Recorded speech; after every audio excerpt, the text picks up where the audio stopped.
Колешке Колева, кога говорите што сакате, мора да бидете подготвени и да слушнете што не сакате. Верувајте ми, сакам да звучам поразлично од она што го говорев на комисиските расправи, ама не можам, колку и да се трудам, исто како што и вие не можете да звучите поразлично и еднаш за секогаш да сватите дека со оваа ваша власт единствен раст е растот на дупката во буџетот, а единствено производство е производството на кризи и долгови. Ако се е така фино и убаво како што ни кажавте, колешке, кажете ми зошто за само една година 60.000 лица станаа невработени, а над 6.000 бизниси, најчесто семејни, ставија клуч на врата. И не, колешке и останати колеги од власта, ова не е извештај кој што ми го дале од Белата палата да го прочитам, туку ова е суровата вистина со која секојдневно се соочуваат нашите граѓани кога и да погледнат во својот паричник.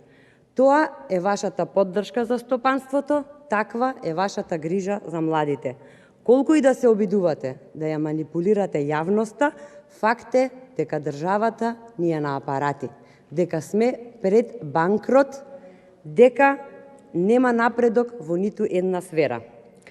Од што ни е толку убаво како што велите, останавме без половина од населението, а ни се заканува најсуровата реалност да ни замине и останатата половина.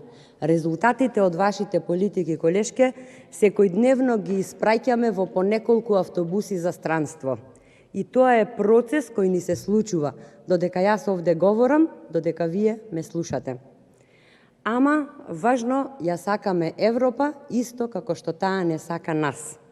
Дури и награда Нобелова за мир ќе добиевме, исто како што ќе добиевме и датум.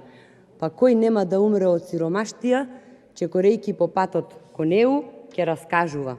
И за крај, да, сите сме сведоци дека сте имале план за живот на младите, но план за живот во Германија. Ви благодарам.